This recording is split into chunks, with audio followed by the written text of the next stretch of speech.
반갑습니다, 여러분. 오늘은 북제와 북주의 전쟁과 각 나라의 정치 상황에 대해서 다루도록 하겠습니다. 북주에서는 우문호가 여전히 황제보다 더한 권력자로서 전횡을 일삼고 있었습니다. 그가 황제 우문각을 죽이고 새 황제로 우문각의 서형이었던 우문육을 올렸다고 말씀드렸었죠. 우문육은 총명하고 자질이 뛰어났습니다.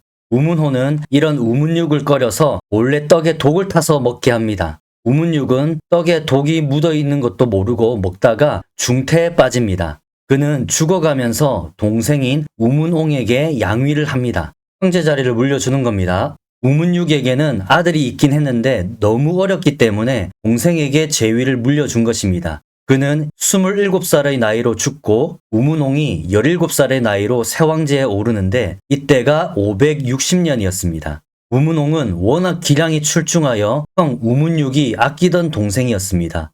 우문육은 이런 뛰어난 동생을 일찌감치 조정의 정치에도 참여하게 했었는데 우문옹은 성격이 깊고 침착하여 원대한 식견을 가지고 있었다고 합니다. 그렇지만 형이 묻지 않는 이상 쓸데없는 말을 함부로 하지 않았습니다.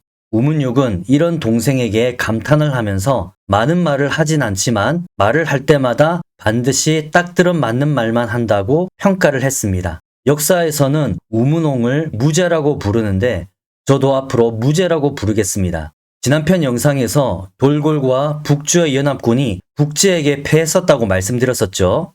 그 이후 돌골과 북주는 다시 북제를 침공하려고 합니다.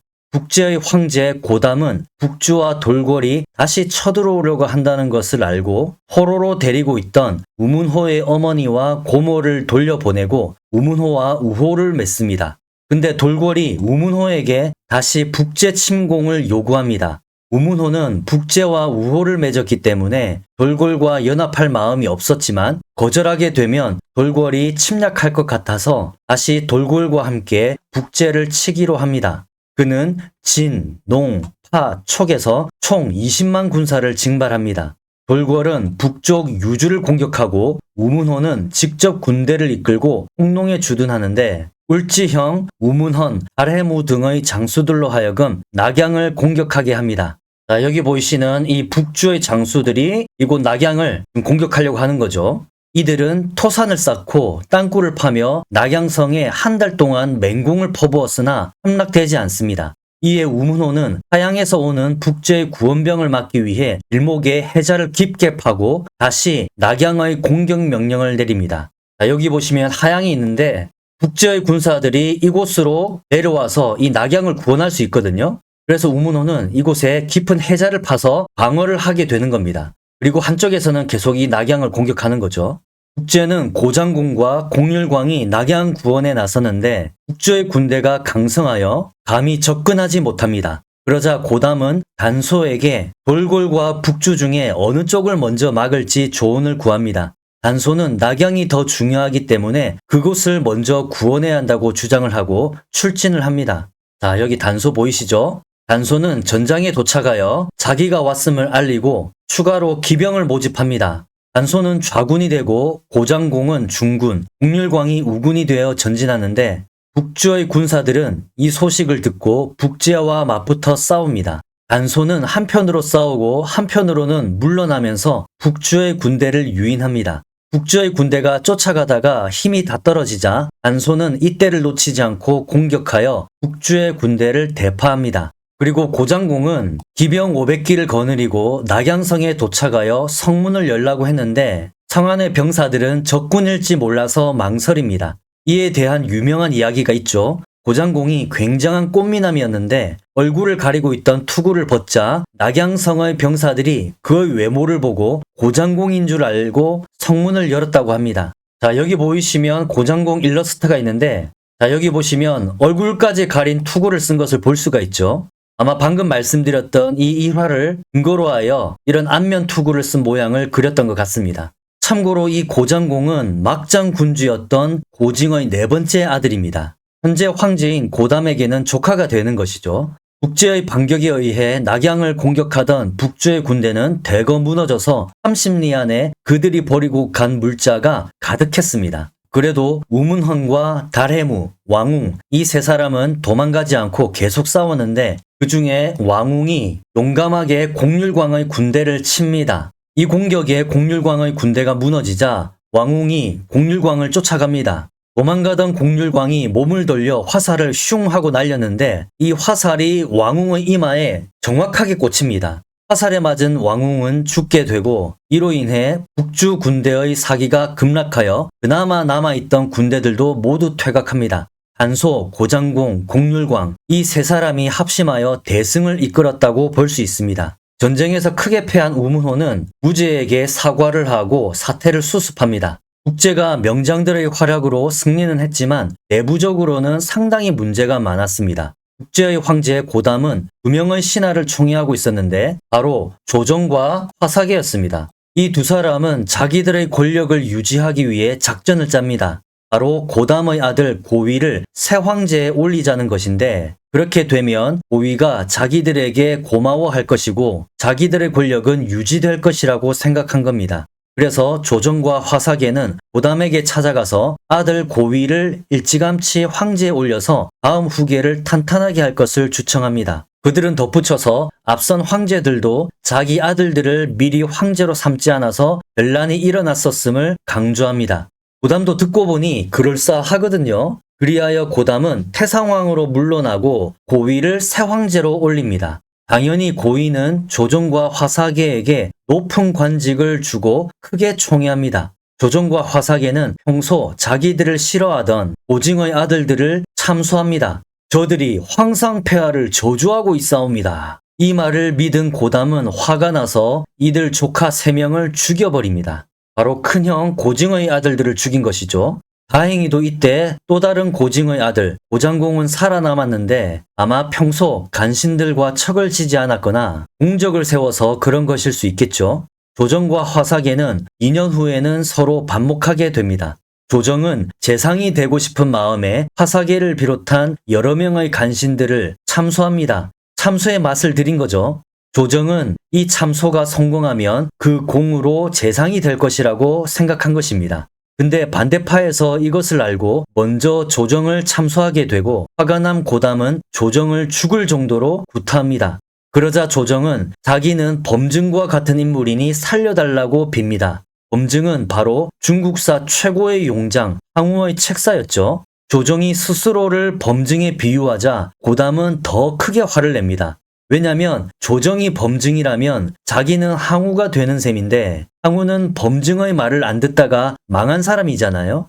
그래서 고담은 네가 나를 항우로 생각하느냐고 호통을 칩니다. 이 조정이 간신이긴 한데 다른 간신하고는 좀 다른 게 또 할 말은 하는 스타일이었거든요. 그는 고담에게 항우는 백성의 신분으로 까마귀떼 같은 무리를 이끌고 5년 만에 천하를 제패했었는데 신 같은 사람은 항우를 무시할 자격도 없다고 반박해버립니다. 이까짓 게 어디 감히 항우를 무시해? 뭐 이런 말인데 갑자기 급발진한 거죠. 이에 분노가 폭발한 고담은 연기를 피워 조정의 눈을 고문하여 실명시킵니다. 이로써 조정은 두 눈의 시력을 완전히 잃어버리고 일단은 비참하게 정치 무대에서 퇴장당하게 됩니다. 제가 일단이라고 말한 것을 기억해 주시고요. 고담에게는 고옴이라는 작은 아들이 있었습니다. 자, 여기 고옴. 고담은 이 아들을 매우 아껴서 대도독 영군대장군, 영어사중승으로 임명합니다. 자, 관직 앞에 이 영자가 들어가면 원래의 관직 외에 다른 관직을 겸한다는 의미거든요. 즉 고옴은 대도덕이면서 동시에 군대장군과 어사중승으로 임명된 것입니다. 이렇게 되면 그의 권한이 어마어마하겠죠. 참고로 어사중승은 감찰의 임무를 수행하는 관직입니다. 원래 과거 북위의 법에서는 사람들이 어사중승을 길에서 마주치게 되면 즉각 수레에서 내리고 수레를 끌던 소의 멍에도 풀고 길 한쪽으로 비켜야 했습니다. 근데 이 법이 북위가 망하고 나서 사라졌었거든요. 근데 고옴이 이 법을 부활시키고 길에서 빨리 비키지 않는 사람은 몽둥이로 두들겨 패버립니다. 이 친구가 얼마나 기고만장했는지 삼촌들조차도 궁궐안에서 그를 만나면 엎드려 절을 할 정도였습니다. 이렇게 되니 고옴이 더 교만해지는 겁니다. 그는 아버지 고담에게 황제가 된 형 고위가 그 자리를 감당할 수 없다면서 자기를 황제로 삼아달라고 요구합니다. 이에 고담은 고위를 폐하고 고엄을 새 황제로 삼을 것을 고민합니다. 그의 아내인 호태우도 그렇게 할 것을 권유했지만 아무리 생각해도 그것은 좀 위험하다고 판단했는지 실행하지는 않습니다. 여담으로 고담의 아내 호태우는 과거 부귀의 호태우와 성이 같아서 똑같이 호태우라고 불립니다. 헷갈리지 마시고요. 잠깐 북주의 이야기를 간단하게 하면 이때 북주에서는 중요한 한 인물이 등장합니다. 바로 훗날 수나라를 통일하는 양견입니다. 568년 아버지인 수황공 양충이 죽자 양견은 아버지의 공작을 세습하게 됩니다. 우문호는 양견에게 관직을 주고 자기 신복으로 삼으려고 했으나 양견은 관직을 받지 않고 일정한 거리를 둡니다. 양견이 본격적으로 등장한 이 해에 북제의 황제 고담은 병이 들어 죽게 됩니다. 이때 그의 나이가 32살이었거든요. 기록에는 고담이 교만하고 음탕했으며 부역과 세금을 과중하게 해서 관리들과 백성들이 고통스러웠다고 합니다. 이 최악의 군주가 그나마 빨리 죽어서 다행이죠. 고담은 죽을 때 간신 화사계에게 뒷일을 부탁했는데 이것만 보더라도 북제에 망조가 들었다는 것을 알 수가 있습니다. 뒷일을 맡기는 것은 탁고라고 해서 진짜 충신에게 부탁하는 법인데 이것을 간신에게 부탁했으니 이제 화사계의 세상이 되는 일만 남은 것입니다. 화사계는 탁고 대신으로서 권력이 수직 상승하게 되고 호태우도 그를 신임합니다. 화사계 외에도 7명의 간신들이 있었는데 사람들은 화사계를 포함한 이들을 팔귀라고 부릅니다. 팔귀. 8명의 귀하신 분이라는 뜻인데 온갖 간신질로 부귀영화를 누리고 있다 보니 붙여진 별명이겠죠. 팔귀. 이것을 참을 수 없었던 황족인 고예가 호태우에게 화사계는 쥐새끼 같은 놈이기 때문에 중용하지 말 것을 요청합니다. 그러자 호태우는 자기 남편이 살아있었을 때는 왜 그런 말을 하지 않았냐면서 대수롭지 않게 생각합니다. 그래도 고예를 비롯한 여러 중신들이 3번에 걸쳐서 간언을 올리자 호태우와 황제 고위가 화사계를 따로 호출합니다. 근데 호태우와 고위는 화사계를 벌주는 것이 아니라 오히려 그와 함께 이 위기를 벗어날 계책을 세웁니다. 결국 호태우는 화사계를 서연주자사로 임명하여 밖으로 내보내는 조서를 내리되 죽은 고담의 곡을 하는 기간을 핑계로 시간을 끌기로 합니다. 당시 예법에 곡하는 기간은 100일이었거든요. 그것을 핑계로 차일피일 미루려고 하는 겁니다. 조서가 내려지자 고예를 비롯한 중신들은 곡하는 기간이고 뭐고 간에 빨리 지방으로 꺼지라고 화사계를 압박합니다.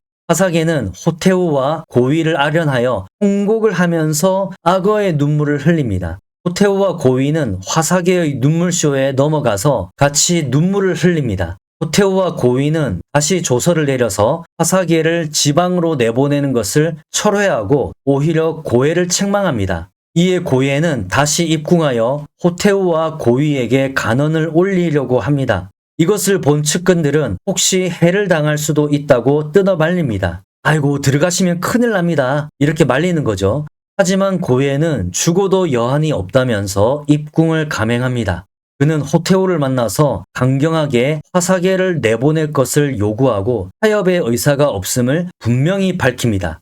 고예는 할 말을 다하고 집으로 돌아가는데 갑자기 체포되어 죽임을 당합니다. 제가 살면서 진짜 느낀 것은 사람의 눈물을 믿어서는 안 된다는 것입니다. 사람 중에는 거짓으로 눈물을 흘리는 사람도 많거든요. 호태우와 고위는 간신의 눈물에 홀라당 넘어가서 이렇게 충신을 죽인 것입니다. 이때 당시 황제 고위의 나이가 13살이었는데 어린 나이였음에도 불구하고 여자를 되게 밝혔다고 합니다. 여자를 지나치게 탐하는 것은 이 고씨 집안의 내력이죠. 그 중에 육령헌이라는 여자가 있었습니다. 육령헌. 그녀의 남편은 반란 혐의로 죽었었는데 그로 인해 그녀가 후궁에 배치되었었거든요. 그녀는 고위가 갓난아기일 때부터 유모로서 양육을 담당했고 또 예쁘고 영리하여 호태우에게 총애를 받아 크게 위세를 떨칩니다. 육령헌은 자기 아들 낙제파를 끌어들여 고위와 놀게 했는데 고위는 자기와 놀아주는 낙제파를 좋아하여 그를 계부의동삼사 우위대장군으로 삼습니다. 또 궁녀 중에 목살이라는 여자가 있었는데 목살이 그녀가 고위의 사랑을 받게 됩니다. 이에 이 눈치가 빠른 육령호는 목사르에게 붙어서 그녀의 양어머니가 되고 자기 아들 낙제파에게 성을 목시로 바꾸게 합니다. 이제 낙제파는 목제파가 되는 것이죠. 목사리의 편에 붙어서 부귀영화를 누리려고 한 것입니다. 고위의 총애를 받은 목사리는 아들까지 출산합니다. 한편 북주의 우문호는 다시 군대를 파견하여 북제의 의양을 침공합니다. 자, 이곳 의양에서 싸움이 벌어지는 것이죠. 이에 북제의 공률광이 의양에서 북주의 군대를 격파하고 근처에 성 2개를 쌓습니다. 북주의 군대가 다시 공률광을 공격하자 공률광은 북주의 군대를 또다시 격파하고 적군 장수들을 포로로 잡습니다. 그 뒤로도 의양에서 싸움이 계속되어 해를 넘기게 됩니다. 이렇게 전쟁이 길어지자 북주의 명장 위효가는 우문호에게 만일 공률광이 의양에다가 우리 군대를 묶어둔 채 분수 북쪽을 도모하면 큰일이라면서 분수 북쪽에다가 성을 쌓아서 대비할 것을 권합니다. 자, 여기 이렇게 흐르는 데가 분수거든요. 이 분수 북쪽을 방비해야 한다고 위효관이 주장하고 있는 것이죠. 위효관은 과거 고환의 맹공을 철벽 방어로 막아냈던 바로 그 장수죠. 그 싸움에서 패했던 고환이 우라병으로 죽었다고 말씀드렸었습니다. 우문호는 병사가 부족하다는 이유로 위효관의 건의를 거절합니다. 근데 아니나 다를까 이 공률광이 북상하여 이 분수 북쪽에다가 15개의 성을 쌓게 됩니다. 위효관은 이것을 좌시할 수 없어서 분수에서 공률광과 한판 싸웁니다. 두 명장이 붙은 이 전투에서 공률광이 위효관을 격파합니다. 자, 이렇게 위효관이 깨지는 거죠. 그러자 여기 우문원이 위효관을 지원하기 위해 황하를 건너서 북상하자 공률광은 퇴각하여 화곡을 지키는데 우문헌은 공률광이 쌓은 성들 중에 5곳을 함락시킵니다. 이곳 분수를 중심으로 계속 공방전이 펼쳐지는 거죠. 북주에서도 고장공이 군사를 이끌고 와서 북주와 싸우는데 이곳 백곡성을 공격하여 뽑아버립니다. 여기에 단소가 빠질 수 없겠죠. 자, 단소는 정양성을 포위 공격합니다. 여기 보이시는 정양성. 이곳은 북주의 장수 양부가 지키고 있었는데 쉽게 함락이 되지 않습니다. 단소가 계속 공격하여 외성을 함락시키긴 했는데 문제는 단소가 이때 병이 깊은 상태였습니다. 그는 고장공에게 책략을 제시합니다. 이 성은 삼면이 계곡으로 둘러싸여 있어서 거기 도주할 곳이 동남쪽 뿐인데 그곳에 매복하면 적군을 사로잡을 것이라고 말합니다. 이에 고장공이 그 계책대로 이곳 동남쪽에 매복하자 단소는 맹렬히 성을 공격합니다. 우문헌이 이 성을 구원하고자 했으나 단소를 두려워하여 감히 나서지를 못하자 성 안의 군사들이 동남쪽으로 우르르 도망치기 시작합니다. 매복하고 있던 고장공은 이들을 공격하여 전부 포로로 잡습니다. 위효관을 격파했던 공률광은 다시 처음에 싸움이 일어났던 의양으로 내려와서 북주의 군대를 격파하고 적군의 수자리 4곳을 함락시킵니다.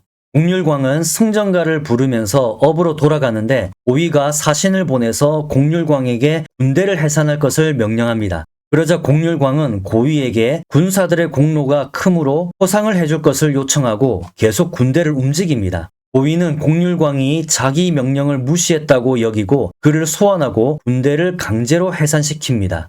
공률광이 군대를 해산하지 않고 포상을 요구한 것은 황제가 포상을 해줄 의사가 없다고 판단했기 때문이겠지만 고위는 이 일로 인해서 공률광을 미워하게 됩니다.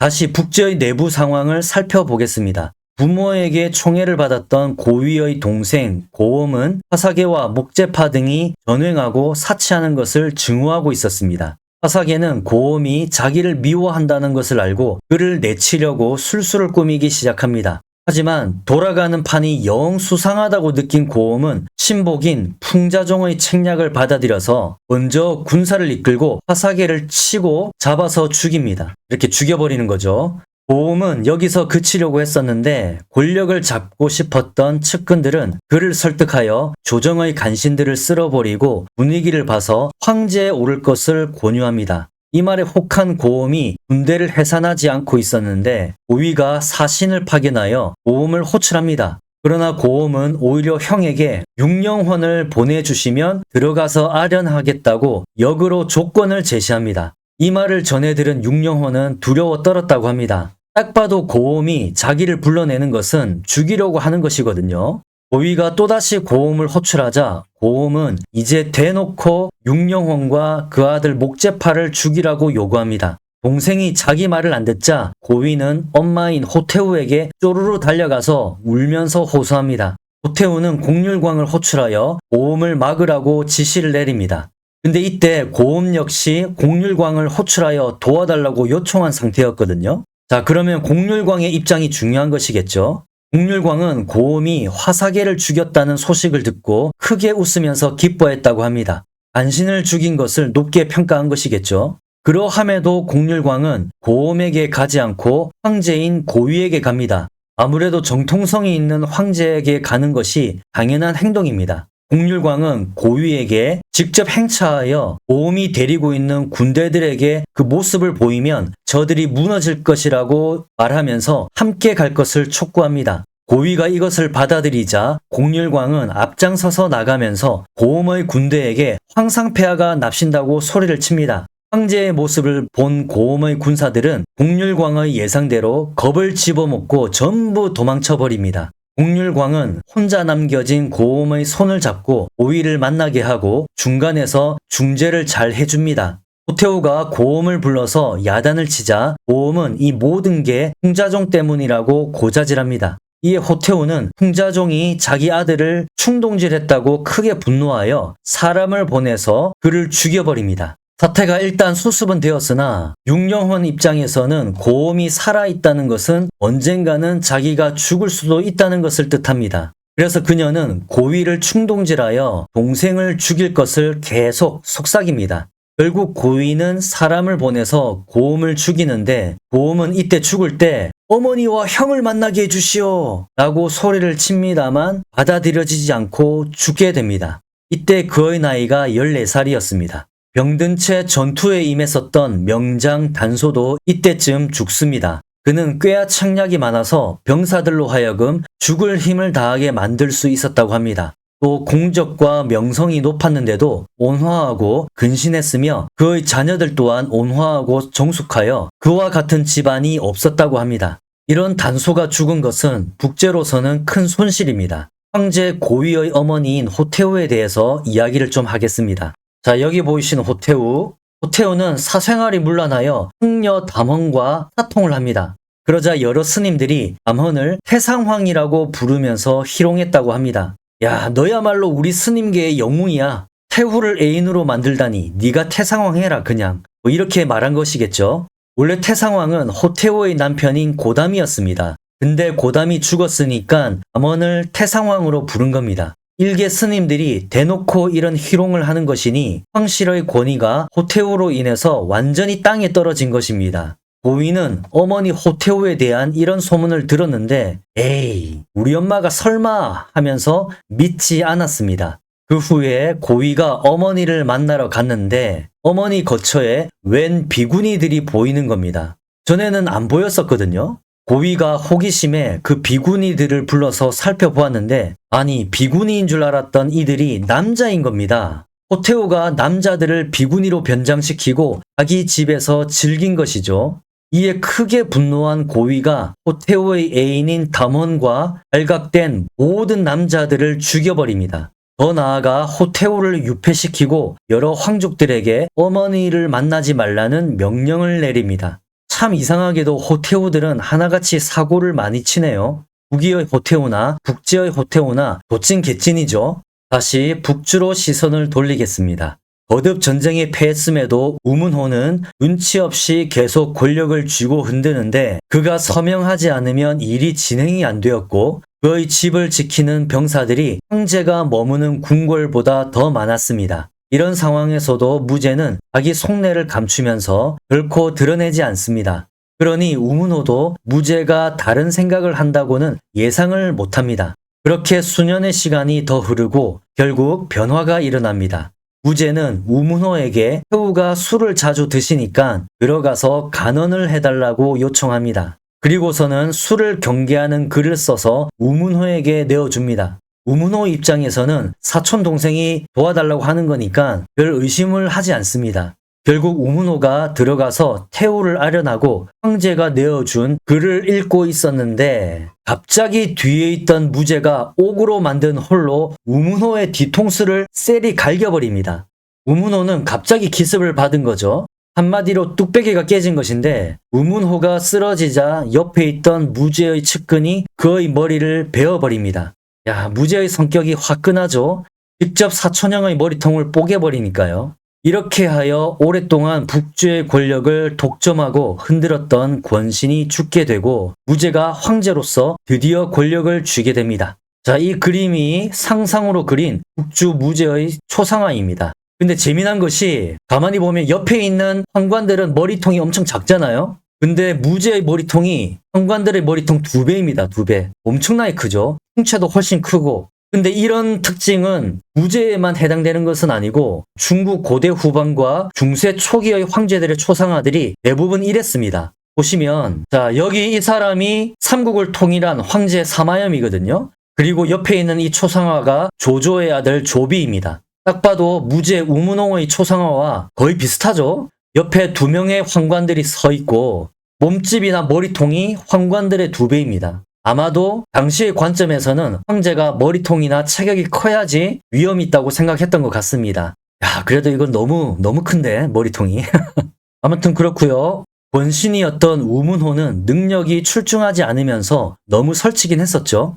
황제를 2명이나 죽인 데다가 전쟁에서도 계속 패했으니 그 권위가 계속 유지될 리가 없었습니다. 우문호 같은 권신들은 전쟁에서 패하면 안 되거든요. 전쟁의 승리가 자신의 권위를 지켜주는 가장 확실한 버팀목이기 때문입니다. 실제로 과거 역사를 보더라도 권신들은 전쟁을 통해서 자신들의 입지를 다져왔었습니다. 이런 우문호를 제거한 무제는 직접 정사를 챙기고 위엄있게 엄한 형벌로서 정치를 합니다. 비록 고륙일지라도 봐주는 것이 없었습니다. 황족 우문헌이 공적이 꽤 있었음에도 그를 명예직으로 올리면서 실질적인 권력을 빼앗은 것이 대표적인 예입니다. 북주는 이렇게 무제의 치세를 통해서 점차 안정되어 가고 반대로 북제는 여러 차례 전쟁을 승리에도 불구하고 내부적으로는 무너지고 있었습니다. 이제 양국의 대결이 어떻게 진행될지는 다음 시간에 풀도록 하겠습니다. 시청해 주셔서 감사드립니다.